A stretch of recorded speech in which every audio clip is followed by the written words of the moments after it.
In today's modern age, many intellectuals portray religion as foolish, naive, and outdated. Many people presume that faith in God is simply irrational, and this secular atheist mindset was summed up in 5 words by the famous author Ernest Hemingway. Ernest Hemingway once wrote that all thinking men are atheists. Now, this quote has turned into a sort of slogan among today's atheists, so it's important that we have an answer for it as Christians. Now, before we respond to this quote, I want to give you some background to it. This quote comes from Ernest Hemingway's book, A Farewell to Arms, and it's a remark that one of the characters makes in a dialogue. He never explains this quote or defends his remark. He simply says it.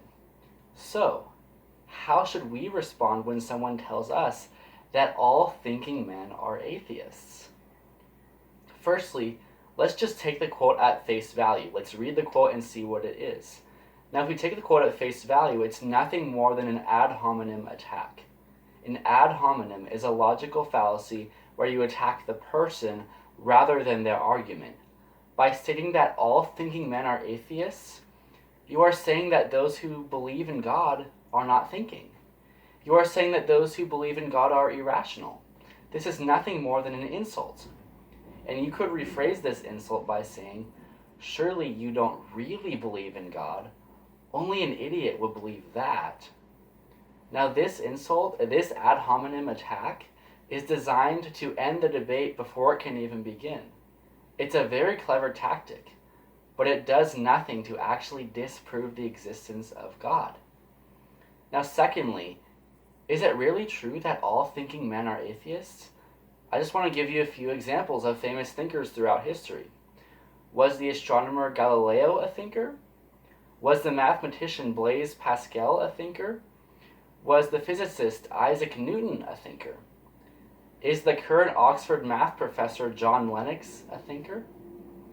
Hopefully this shows the absurdity of Hemingway's statement.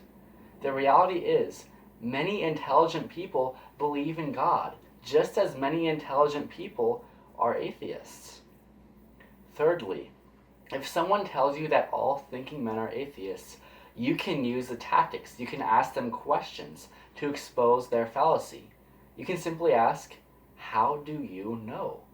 By asking them, how do you know, you are asking them to give you actual reasons why God does not exist.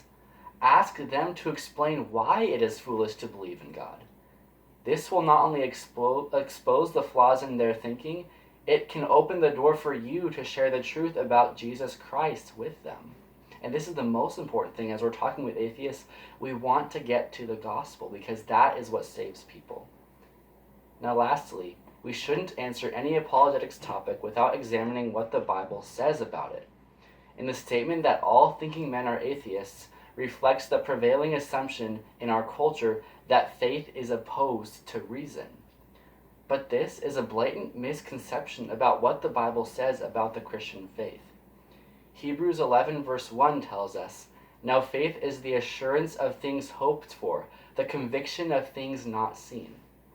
The Greek word here for conviction means a proof or a test.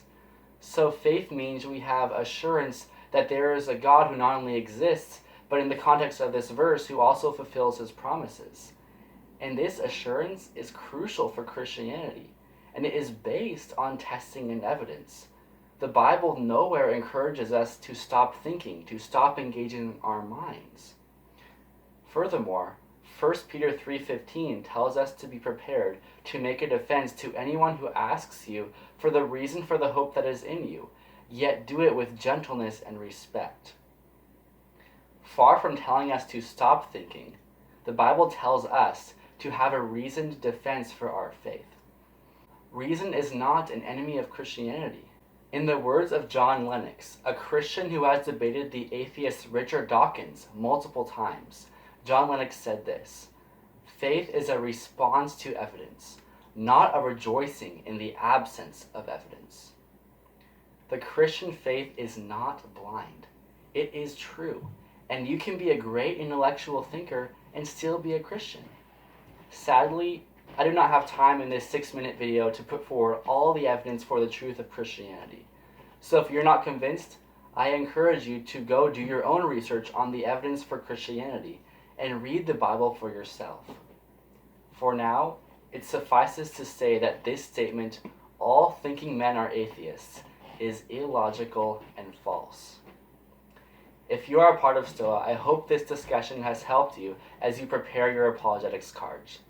Come back in future weeks to see more videos on the new Stoa apologetics questions. For everyone else, I'm Caleb Blada, and I hope this video has made you more educated, equipped, and emboldened for the glory of Christ.